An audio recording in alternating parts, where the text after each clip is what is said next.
Hello and welcome to BHF's Live and Ticking event. My name is James Leiper. I'm one of the Associate Medical Directors at the British Heart Foundation, and I'm delighted to welcome you to one of our regular Live and Ticking events.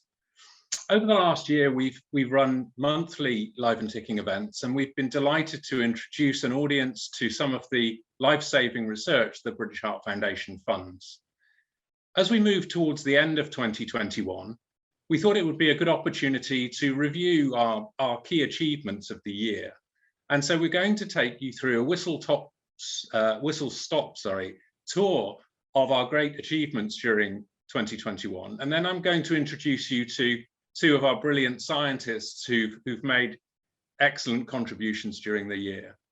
Finally, we will hear from one of our patients, Thania, who's going to tell us about her story and her experience of cardiovascular disease, and really put our research in the context of patients and the patient experience. So before we start our whistle-stop tour, I'd just like to start with a poll and ask you, how would you rate your understanding of the research that BHF has funded over the last year?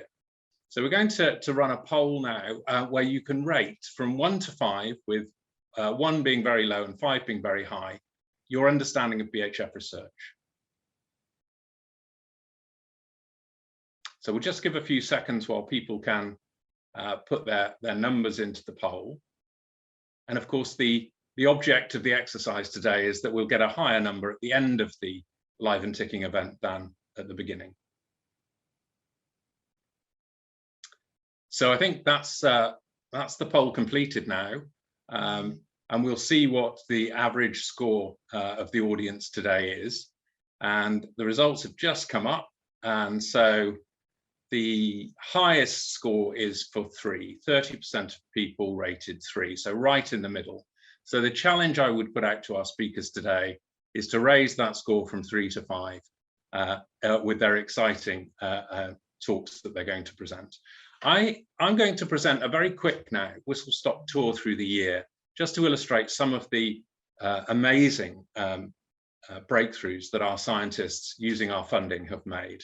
I'm going to share my screen, so just give me a couple of seconds whilst we try to do that. Here we go.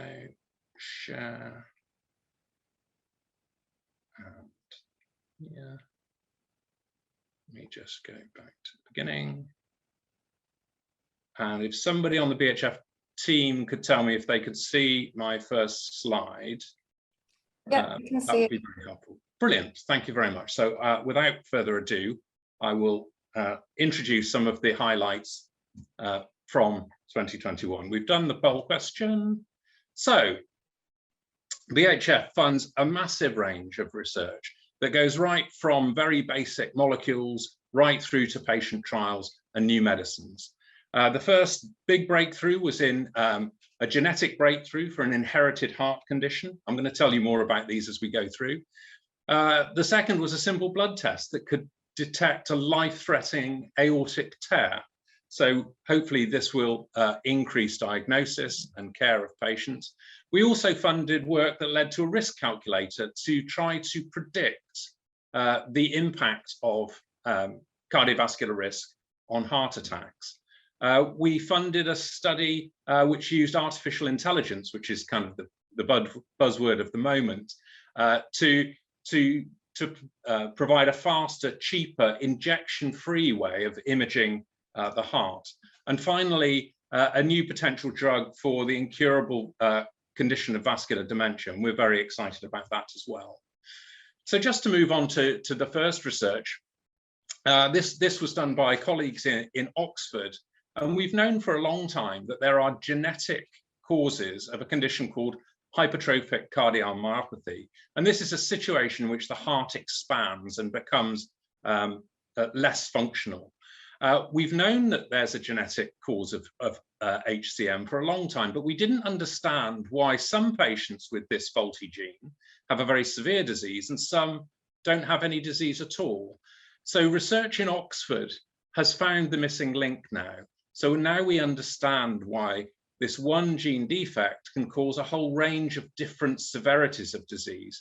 And using this information now, we can much more accurately predict the risk associated with carrying this gene. So that's a really big breakthrough for a significant number of people that are born with this defective gene in the UK each year.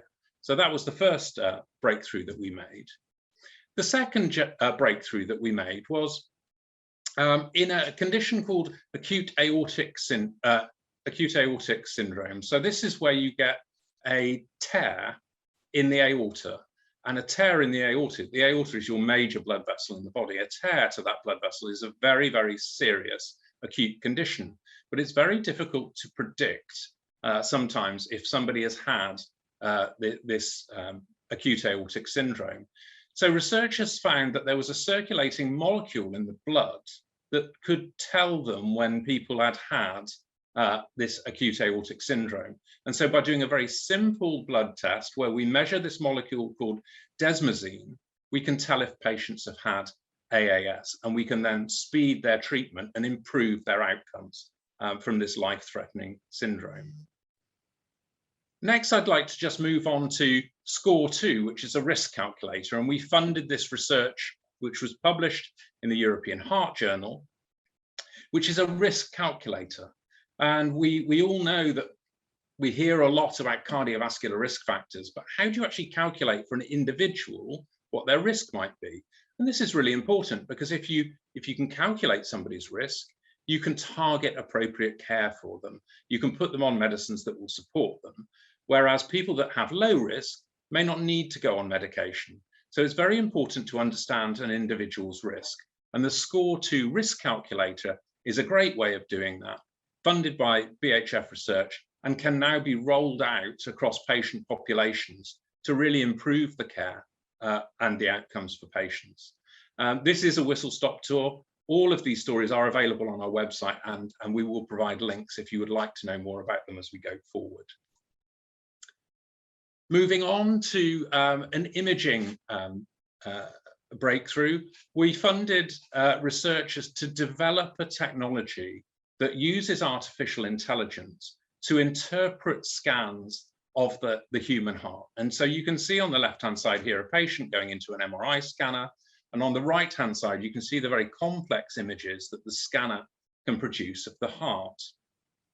Interpretation of these images, not surprisingly, is quite complicated, and normally we have to inject dyes into patients' bloodstream to be able to interpret these images. Now, using artificial intelligence, a very advanced computer algorithm can take these raw images without the need to inject a dye and produce the same amount of information. So with less intervention for the patient, we can get the same or better information, which is a really significant breakthrough. Lastly, I'd like to come on to vascular dementia. And I think vascular dementia has a rising profile in the news at the moment. It affects an increasing number of people, and there are no current targeted therapies for vascular dementia. BHF funded researchers have found that an existing drug called amlodipine may be beneficial for patients suffering from vascular dementia. And this is because amlodipine can improve the function of the very small blood vessels in the brain, stop them leaking, and stop them contributing to vascular dementia. So repurposing of this currently used drug may very well be able to improve outcomes for patients with vascular dementia. So I think, just to summarize, this is a huge whistle-stop tour of BHF research that spans imaging through drugs and risk score prediction. And I think it just shows you what a very productive year the BHF has had. So that was the whistle-stop tour. As I said, all of these stories are on our website, and so do, if you are interested in them, go and have a look at them. I'd just now like to introduce the three speakers that we have today. First of all, we'll have Professor Svetlana Reilly from Oxford, who's going to talk about her fundamental research that's been published this year. A very exciting story. Next will be Dr. Richard Issitt, who's going to talk to us about his clinical research and very exciting stories. You may have seen Richard on the television recently. He's going to tell us about how the BHF supported his research. And then finally, Tanith Khan is going to tell us about her story, the impact of cardiovascular disease on her family, and how it's really impacted upon her life. So 3 really very interesting, very exciting talks to come up. So without further ado, I'd just like to introduce Svetlana and hand over the slides to her so she can make her presentation. Thank you very much for your kind introduction and for this great opportunity to speak today at this amazing event. I'm just going to share slides. Can you see my slides? Yes, we can see them, Svetlana. For some reasons I cannot see it, sorry. So with let's see the slides.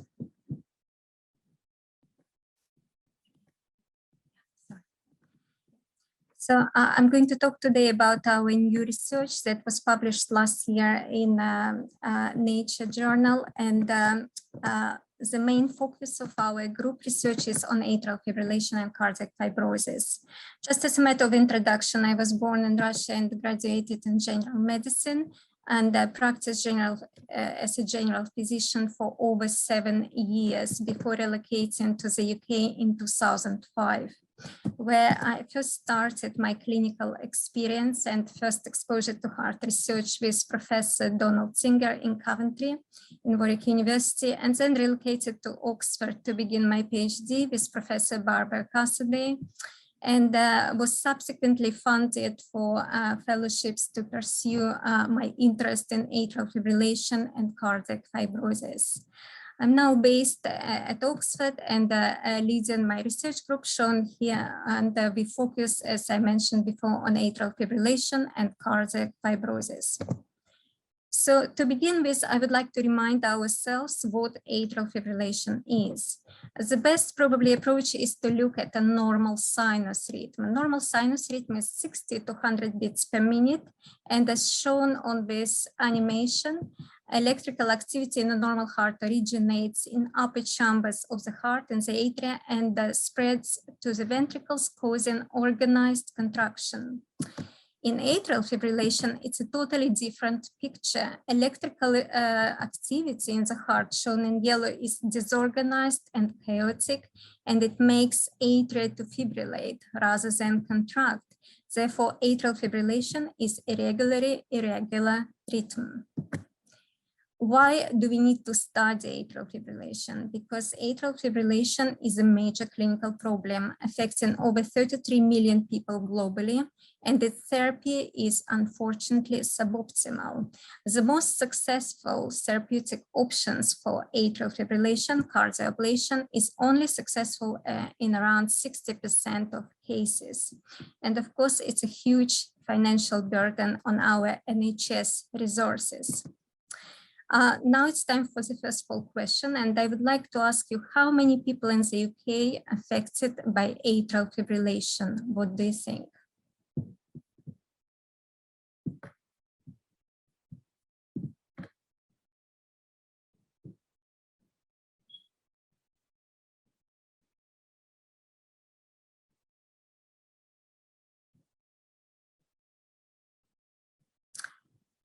Okay. So the top answer is we don't know. I'm actually very happy that you answer that way, because this is exactly correct. We don't know, and the reason why we don't know is because some patients with atrial fibrillation don't have symptoms. Therefore, they do not go to the doctors and they are not diagnosed with atrial fibrillation, and we call it asymptomatic atrial fibrillation. To move on, I would like also to remind ourselves why atrial fibrillation is important and why we study it, because when it's left untreated, it can lead to serious complications such as stroke, heart failure, heart attack, sudden cardiac death, and dementia. What is even more alarming is that the mortality associated with atrial fibrillation keeps rising over the last decades, and we completely failed to stop this pattern, which tells us that perhaps we need more effective treatment and we need to do more research on this disease. The question is, why is it so difficult to treat atrial fibrillation? Perhaps the answer to that is in its progressive nature. As shown on this diagram, when atrial fibrillation starts, it begins with short-lasting episodes such as postoperative and paroxysmal types of atrial fibrillation. And as time goes by, it becomes more persistent and eventually permanent. We learned over the last years that cardiac fibrosis is a major factor that promotes atrial fibrillation and that maintains atrial fibrillation progression. So what is cardiac fibrosis? Cardiac fibrosis is a scarring of the heart, as shown here by arrows. And whereas in a normal heart, we have just about 5% of scarring tissue in the upper chambers of the heart, as AF becomes more persistent, we have 14 and 35% of fibrosis respectively. Therefore, fibrosis helps to maintain atrial fibrillation and promotes its persistence. So it's a major condition that we need to target in order to treat this disease. What is even more alarming is that there is no effective treatment for cardiac fibrosis to date. For example, since 2010, the Food and Drug Agency in the US has approved over 30 drugs for cardiovascular diseases, and yet there is not a single drug has been approved for cardiac fibrosis. So we need to learn more about the mechanisms of cardiac fibrosis. And in quest for these mechanisms, our attention was turned to calcitonin signaling in atria of the heart. And this work was published in 2020 in Nature, where we discovered that calcitonin signaling is very important for controlling atrial fibrogenesis and atrial arrhythmia. Just to remind ourselves, what calcitonin? Calcitonin is a hormone of the thyroid gland that is secreted in the bloodstream, and it controls calcium levels in the blood via targeting kidneys, bones, and intestine. However, some papers, and for example, this is one of them, suggest that for example, children who are born without thyroid, they have exactly the same concentration of calcitonin as children who are born with thyroid. So if thyroid is a sole source of calcitonin in human body, how is it possible when children don't have thyroid? Therefore, it raises a question where calcitonin is coming from apart from thyroid. We hypothesized at the time that maybe calcitonin can be produced by the heart, and in particular by atrial or upper chambers of the heart. And we found that indeed in healthy individuals, we have atria to produce 16-fold more calcitonin compared to the thyroid cells obtained from cancerous patients. And these TT cells, they are normally producing large amounts of calcitonin under physiological conditions. So this is just giving us an idea how much calcitonin is produced by the heart. This was a new finding and fundamentally very important because it raises an important possibility that perhaps heart, in addition to thyroid, can represent a major source of calcitonin in human body. Furthermore, we looked at the patients in atrial fibrillation, and we identified that human heart from these patients produces 6-fold lower amount of calcitonin, as shown here, compared to the control patients in normal sinus rhythm. And a subsequent study in mice where we reduced calcitonin production in the atria also showed that there is more fibrosis in this atria. And when we restored calcitonin levels in the atria, fibrosis was completely abolished. These effects were associated with increased susceptibility to atrial fibrillation in mice who have less calcitonin compared to the control mice. And when calcitonin levels were restored in these mice, not a single mouse developed atrial fibrillation. This data or our studies suggest that we identified a significant source of extrathyroid calcitonin in human body. And whereas in a normal heart, calcitonin produced by the atria controls fibrogenesis and prevents occurrence of atrial fibrillation. In atrial fibrillation, we have six-fold lower production of calcitonin that activates fibrogenesis and fibrosis in the heart and leads to atrial fibrillation maintenance. And we think that maintaining physiological levels of calcitonin may benefit clinical management of patients with atrial fibrillation. So poll question number 2, could calcitonin be a cure for atrial fibrillation?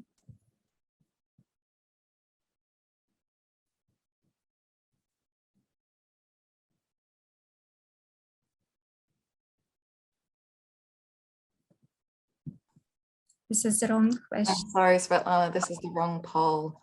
This is the what is cardiac fibrosis?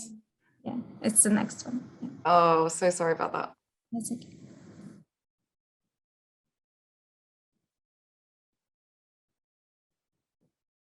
So could calcitonin be a cure for atrial fibrillation? What do you think? Yes, maybe, or no?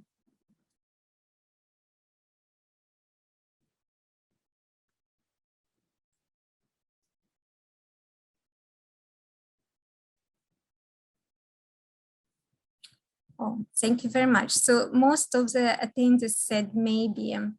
Actually, that's how we think. And this is one of the reasons our ongoing and future work is focusing on drug discovery studies to identify molecules targeting calcitonin system in the heart. In parallel, we are looking at clinical and research work to determine the role of calcitonin system in other types of atrial fibrillation and in other cardiac diseases associated with cardiac fibrosis, such as hypertension, diabetes, and heart failure. And we are constantly brainstorming to identify new ideas to treat atrial fibrillation and cardiac fibrosis. And this slide is just to acknowledge everybody who contributed to this work, and in particular, British Heart Foundation for supporting our work over the last many years. And thank you for your attention.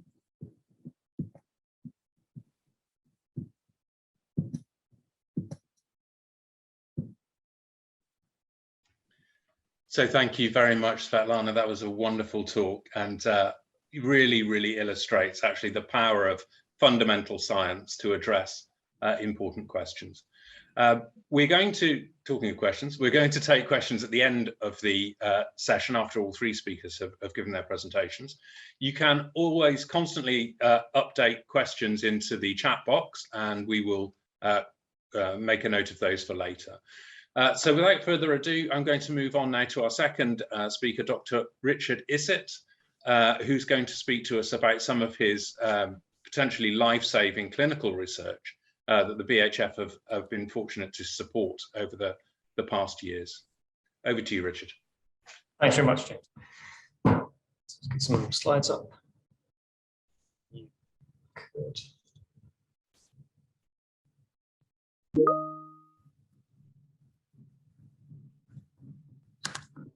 Give me a second. Let's get this up. So.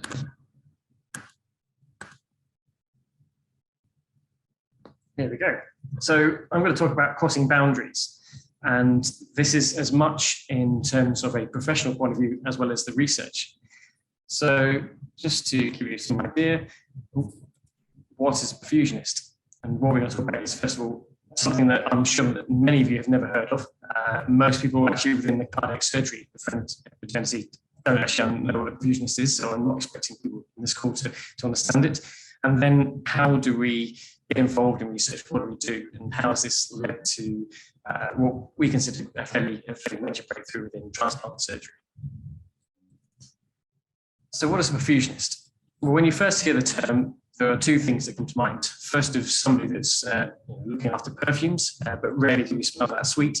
And the second is somebody who plays the drums. Now, working with surgeons can make you want to hear things, but unfortunately, it's very rarely the drums themselves. When we talk about perfusion, and when somebody goes into theatre, the first person that you'll come across when you discuss your operation will be the surgeon, and as you can tell from the cartoon there, I've got nothing but the utmost respect for my surgical colleagues. And the second one is the anaesthetist. I'm not going to say anything about that because I'm married to one. But those are generally the two people that you will always come across whenever you talk about operation. One of the key elements about cardiac is that you won't meet a third, but he has a very vital role in the operation. And that is the role of the perfusionist, or the essentially glorified medical plumber. And what our job is essentially is to allow the blood to pass through a machine to keep you alive whilst the surgeons carry out the important repair of your heart. So this can be for anything from your grafts between slightly older, and sort of your congenital diseases for a lot of children, which is obviously where I come in. What about those that get involved in academia? Well, as this sort of shows you, we're as rare as hen's teeth, and that's not only academics, but just perfusionists in generally. Across the whole of the UK and Ireland, there's only about 450 of us that actually get involved in cardiac surgery. There's only 3 people who actually got PhDs in this line of work, and only one that's actually doing a postdoc fellowship, and that's me. And even that's almost came about by accident. And something that the BHF should be championing about really is the fact that they were the first to turn around and say, actually, we're going to look at funding people other than the traditional sectors such as medicine and nursing. And when they first introduced this, to be fair to them, they had probably not a roadmap of how they envisaged this going. In fact, I got in touch with them and said, well, actually, I'm not included in the group of patients, group of professionals that you're aiming this at.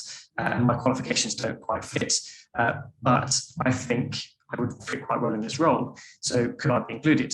And what they did was actually emailed back and said, yeah, that's absolutely fine. And the next day they changed all the entry requirements so that I did fit. That's always a bonus, at least we know you wanted. If you want to know a bit more about sort of my journey through this, the BHF had done a blog about how I came from actually genetics, moved through research, moved into clinical world, and went back to research again. So if you're interested in sort of how this came about, please give that a read. Why is it important to actually start funding people other than additional doctors and nurses?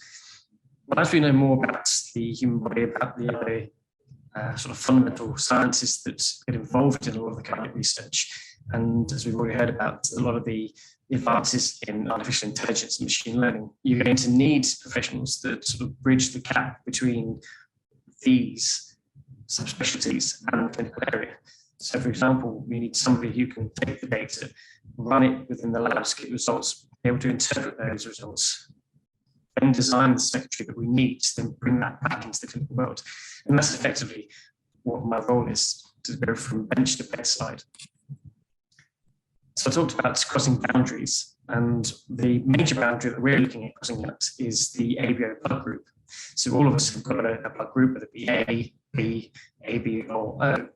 And depending on what blood group we've got, determines the type of antibodies that we produce that are against sort of non-self tissues. And one of the problems with this is that it means there's a major limitation in terms of who can use what organ. So, for example, if you're a group B and you're waiting for a heart, and the only heart that comes available is a group A, that's not going to be any of use because your body will instantly reject it. At least that's true when we get to sort of adult age. In children, we actually take a little bit longer to develop these antibodies. And so what we were able to do is exploit this and use this sort of immature immune system in order to actually cross the barriers that normally we would never choose to do. The way we did this is by essentially removing all of the child's blood and throwing it away, and then replacing it with quite a lot of donated blood and blood products. The idea of this is very simple. The solution to pollution is dilution, i.e. you're just getting rid of all the antibodies, throwing them away, and then replacing them with blood and blood products that don't have antibodies in them. And in this way, it wouldn't reject the heart when you put it in. And so over the last few years, we've been doing this very successfully, but it wastes a huge amount of blood products. And with all these blood products, you're effectively giving a connective tissue transplant every time you give somebody donated blood. We wanted to move away from this. And as you can imagine, when you use so much blood, there's a physical limit about how big the child can be in order to have this. So it was always sort of confined to patients up to about the age of 4 years old.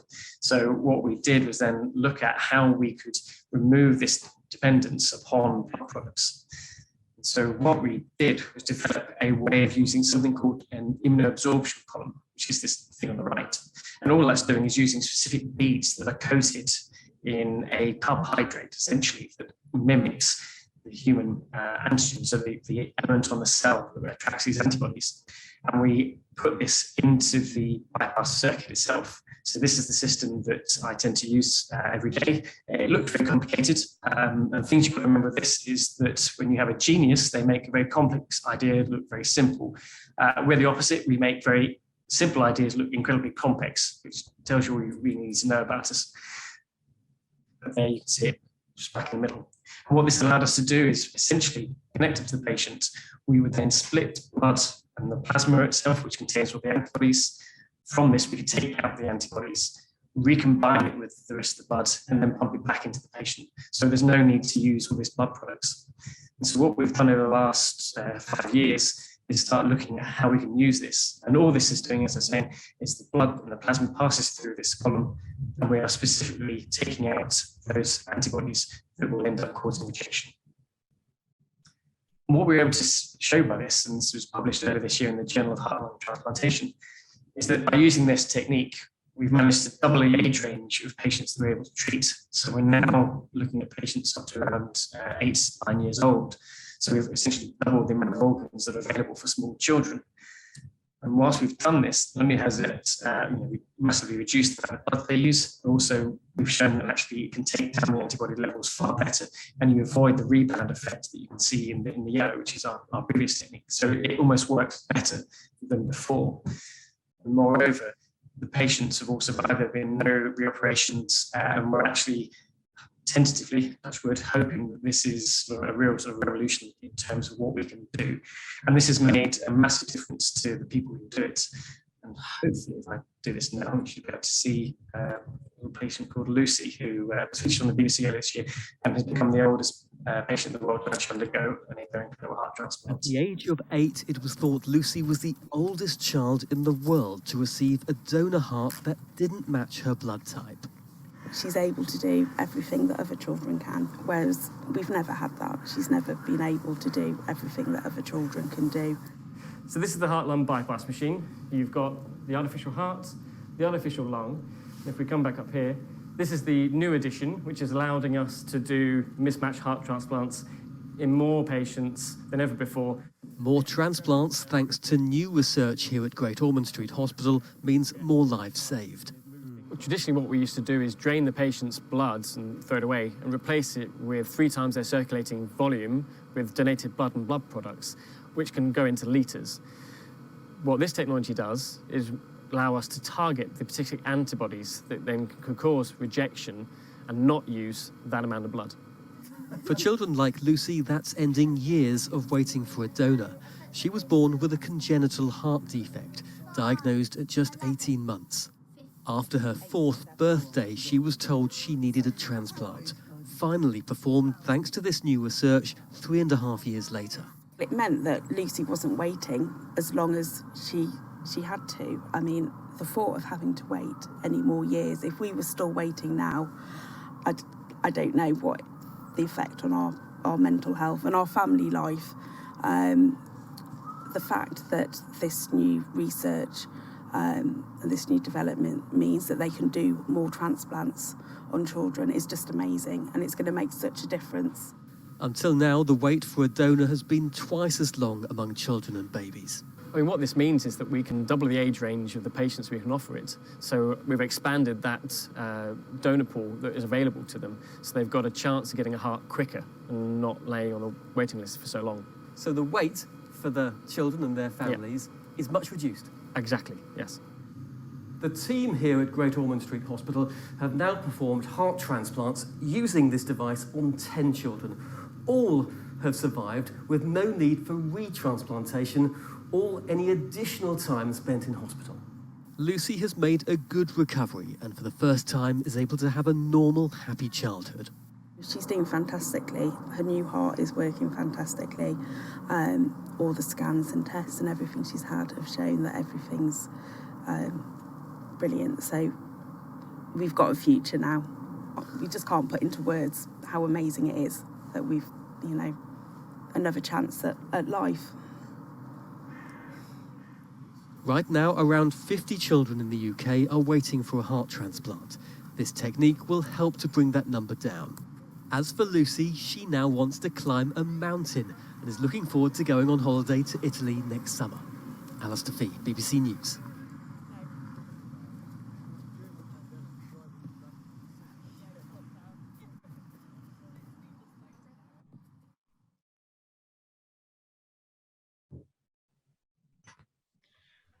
Well, it's quite an amazing way to actually, you know, have this effect on somebody's life.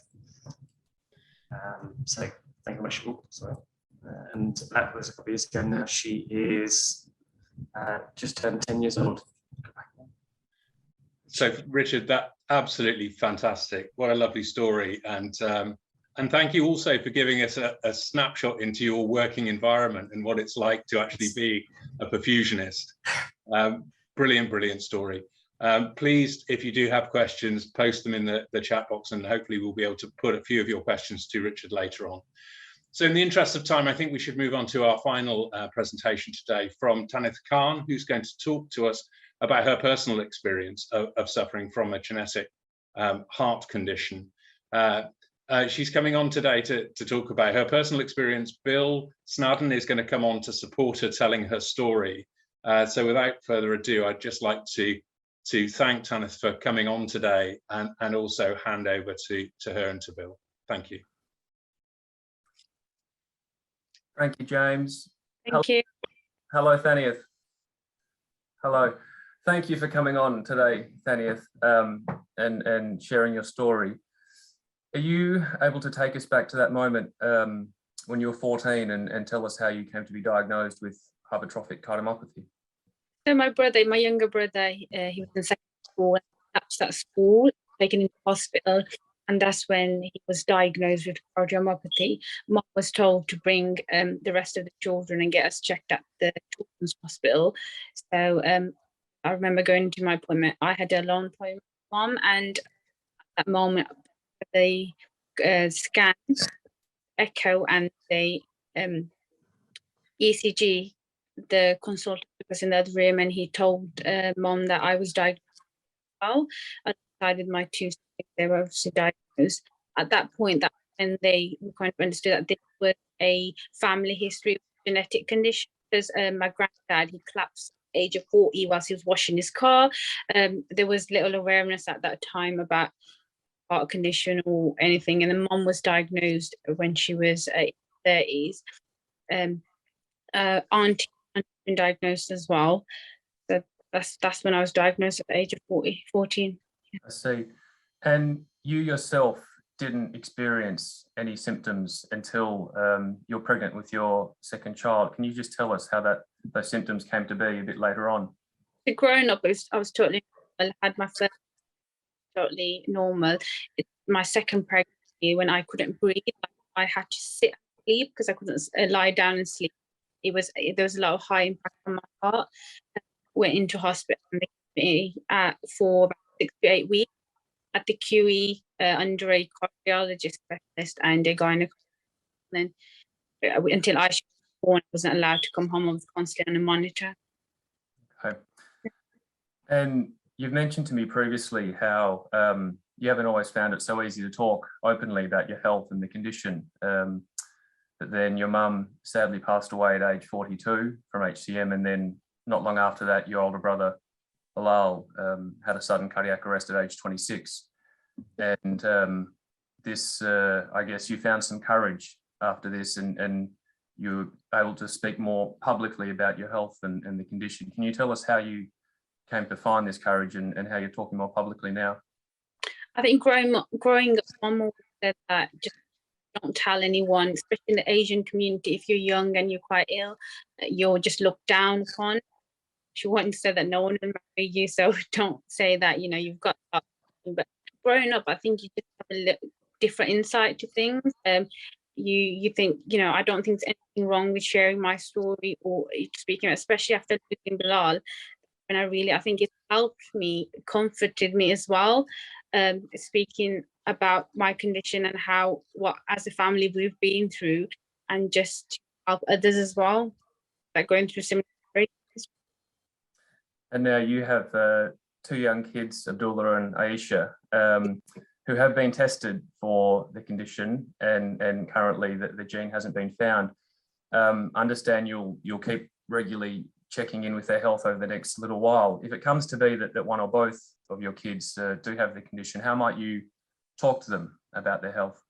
I'll give them strength, and I just explain how I've lived my life so positively, that, and they can do it as well. So I think I'll encourage them and show them the positive side, and just encourage them how to live their life with cardiomyopathy.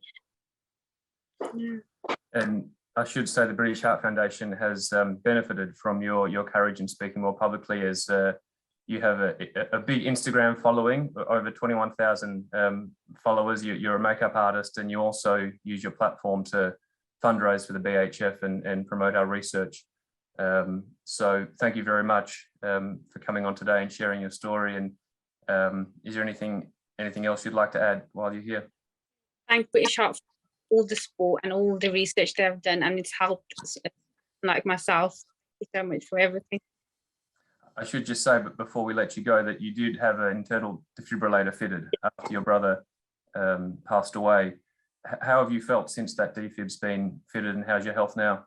I just feel reassured all the time that, you know, anything did go wrong with my heart, I did irregular heartbeat, it's just there, and I feel safe more, if I'd say, and I feel absolutely brilliant. I think it was the best decision. Wonderful. Long may it be that way, Thanieth, and yeah, thank you very much for all you do for the BHF. Thank you.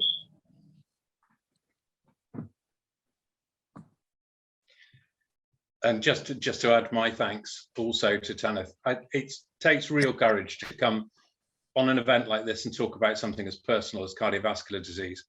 But it's really important that we do talk about this. You know, this affects hundreds of thousands of people a year, and the need for more research, better therapeutics, better diagnostics, better clinical interventions has never been greater. We really do need to raise the profile of cardiovascular disease and the work that we're doing to help people like Tanith and her family. So just really now to thank all 3 speakers today. I think, you know, brilliant presentations and very, very different as well. And I think that reflects, you know, the BHF community. We're now going to move on to some questions from the Q&A, and we're going to do this in 2 ways, I understand, if I've got it right. I'm going to pose some of the pre-submitted questions to our speakers, and then we will move on to the questions that have come in during the presentations. So I'm going to move on now to the pre-submitted questions, if I can get the technology to work, which is not always the case. So the first pre-submitted question is from Jenny Agata, and she has asked, what possibilities are there for new man-made materials to be used in aortic valve replacements in the next few years? And I think, I mean, this is a real interesting area. I'll just tell you a couple of things about, you know, what I know about going on in the BHF here, that we are supporting research into new valves, new designs of valves, new materials in valves. We fund what we call translation awards, which are to take the ideas that come from our research and make them real in the clinic. Several of those are targeting new valves and new devices, and not just man-made materials, but the idea that we can seed human cells onto man-made scaffolds and implant those, so they will actually grow with the patient as the patient develops. I think this is really, really exciting research. It's kind of science fiction, but actually it's fact now because it's becoming real. I think it's a really interesting area for the future. So I hope that answers that question. I have a question now for Svetlana. What do you see as the next step for research in your field? Thank you very much. I think the next step is to do more research. It is obvious that we don't know enough yet to come up with effective drug targets. Therefore, we just have to work harder. And thanks to all the supporters of British Heart Foundation for funding our research. Mm-hmm. That's a great answer. And maybe, you know, targeting calcitonin is a way forward. Yeah, that's what we are hoping for. It may take a couple of years before we come to that stage. At the moment, we have developed a few new molecules which we are trying to push through animal studies, and then if it works, then we are in a position to trial it in humans. Yeah. Very exciting. Thank you. For Richard, would it be possible to use the technique that you've pioneered for children in adults? Do you see an application there? Potentially. What's limited us to this point is the fact of having to use all the donated blood products. So you're physically limited by size. What this has done is obviously given us a way to avoid that. And so we're getting bigger patients. But the key to it is really the immature immune system that we're still trying to understand. And as the understanding grows and as we become more confident with it, we're hoping that we can push the boundaries even further. So hopefully one day we'll be able to use it in adults, which would be fantastic. Brilliant. Thank you, Richard. I have a question for Tanith. If you are still able to come on video, that would be brilliant. So someone submitted a question, and it's a really interesting one. How's your community responded to you opening up about your HCM? I think a lot of the young generation is quite open and they take well to it, but the older generation is still set in their own ways, and they get a bit, okay, you know, should put it out there. It's something that they'd rather brush under the carpet. Yeah. So, but hopefully starting the conversation and raising awareness will be, you know, the start of wider kind of discussions. Yes, absolutely. And spreading more awareness that, you know, this exists and, you know, we can walk free. Great. Very good. If we go back, I've got another question for Svetlana. This is an interesting one. What does a typical day look like for you? Not interesting at all, I'm afraid. So research. So normally we start with a briefing in the morning, just recapping on previous days and what we encountered, maybe some problems or maybe some exciting data that we need to look at together. And after that, we have a coffee. That's our usual routine, half an hour coffee. And after that, we go back to the lab and do a lot of experiments. And at the end of the week, we again have a meeting where during 2-3 hours, we are discussing what we found and what is the potential of these findings. Mm-hmm. But I mean, and also balancing, you know, your home life and children and everything else in with that. Oh, yeah. That's actually true. I kind of forgot about it a little bit. Sorry. That's a post-working routine. So I've got 2 kids myself. So I come home and check homework with them. Yeah. Well, hopefully they're doing well in biology. They should be. We'll see. Not yet. We'll see. We'll see. Question for you, Richard. So, a great idea, but how did the idea come about? So actually, the original idea came from a student asking a question at a conference my boss was working or presenting at about our sort of previous experience with all the blood products. And they said, well, why don't you sort of try and target the antibodies? This is commonly used in kidney transplants when you've got a long time, you know, a lot of knowledge about when the transplant's going to happen, and you've got the ability to get all these things in place before you actually do it. You don't have the luxury of time in cardiac transplantation. And so it was a case of almost put to the back of the mind. But then, you know, once that sort of seed has been implanted, we started thinking about it a bit more. And then we did what all good researchers do with some idea. We went to the pub and sort of sat down and thought about it a bit more. And the original diagram for this circuit was actually drawn on the back of a beer mat. So proper research, really, in some respects. But that's what. Yeah, inspiration, and then a drink, and then the idea takes place. That's brilliant. Thank you. another question, a question I guess for me is about how has COVID affected the research landscape, and how will things be different next year? Which is a really good question, and I think, you know, there's no doubt about it that the COVID pandemic has been devastating for the BHF, like a lot of organisations. In the first year, our research income was cut by 50%. So in a good year, we fund about £100 million worth of research. In the COVID year, that was cut down to 50, and that means that we can't support as many of the good ideas that, you know, Svetlana and Richard and others are having, which has a knock-on effect. You know, it slows down the development of new medicines, new interventions, new procedures. The good news is that we are recovering, and that all of our shops are open and our income is climbing. But this is going to be a multi-year process to get back to the 100 million that we want to fund for research each year, or even move beyond that. But it's with great support from the public that we're able to start recovering. And there's been so many stories over the last year of people running marathons in their sheds to raise money for the British Heart Foundation. You know, people doing flights of stairs to raise money for the British Heart Foundation. They've been amazingly supportive, amazingly adaptive, and that's really helping us get back to where we want to be. So with the support of the public, I think we will recover, we will support more research. So I'm optimistic that over the next couple of years that we can build back to where we were before. I think that's the pre-submitted questions. And now I need to hand over to the BHF team, who I think are going to pose one or two questions that have been submitted during the presentations. So there's Jana, that's reassuring. Jana, do you want to kick off with the submitted questions? Hi, yeah, we have a couple that have come through. So one for you, Svetlana. Somebody says, I have had atrial fibrillation for about 15 years and have found episodes are more frequent since having the Pfizer vaccine. Is there a known connection? Thank you for your question. At the moment, there is not sufficient evidence to suggest or connect Pfizer or any other vaccine with increased risk of atrial fibrillation.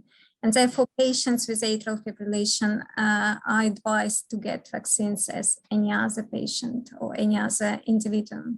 So the answer is no, there is no clear connection that is supported by the evidence. Thank you. Another one for you is, do you have an upper age limit for carrying out catheter ablation for patients who can't tolerate antiarrhythmic drugs? Okay, thanks for your question. There is no upper or lower age limit for catheter ablation, and perhaps the only indication for ablation is obviously the history of your atrial fibrillation, how long it has been, what symptoms it causes to you, but age itself is not a contraindication for cardiac ablation. Thank you. And Richard, a question for you. Why don't young children have the antibodies? Oh, great question. So essentially, we don't really know too much, but what seems to happen is that we don't naturally have the antibodies to sort of non-self blood groups. What we believe happens is that either bacteria or viruses that infect us have very, very similar what they call antigens in their cells. So it's a throwback from evolution, essentially. And it's when we get infected by those particular type of viruses that our bodies attack it and then start building up the antibodies against that. It just so happens that those are almost identical to the different blood groups that we have. And so that occurs over time. And it depends on what you come into contact with as to how quickly you develop those antibodies. Thank you. And if Thaniath is still there, we have a question for you as well. Hi. How has your life changed since having the ICD? I feel a lot better. I'm more reassured, so I'm not frightened. So if I have chest pains or palpitations, I'm more relaxed about it, and it saved me from going into hospital. So I can just send them my reading, and they can tell me what's up or if I'm okay. So yeah, it's helped a lot. Brilliant. Well, that's what all the questions we have time for today. So I'll pass it over to James to wrap up. Thank you, Jana. Yeah, just a few closing remarks today. It's been brilliant to hear these research highlights of the year. I think it gives us a lot of confidence going forward that we're going to continue to deliver life-saving research, and we're going to continue to improve outcomes for people with cardiovascular disease. Some things coming up in 2022. First of all, the London Marathon, which I'm certainly not going to be running, but we have been awarded Charity of the Year for the 2022 London Marathon. And this partnership with London Marathon aims to raise £3.5 million for the British Heart Foundation to fund research into regenerative medicine. So that's a huge, huge bonus for the British Heart Foundation next year. In the next couple of months, we'll be assembling Team BHF, which will include staff, patients, even some researchers to participate in this. So I'd urge anybody that is running the marathon, you know, if you want to raise money for the British Heart Foundation, that would be an absolutely fantastic thing to do. The second thing on our list for 2022 is the Big Beat Challenge. So next year, the British Heart Foundation will be announcing its long-awaited winner of the Big Beat Challenge. This is our biggest ever research grant. So we are going to award £30 million to an international team of scientists to perform transformative research in the cardiovascular field. This process has really pushed teams to think outside the box, make science fiction reality, identify a key problem in heart and circulatory disease, and propose a transformational solution.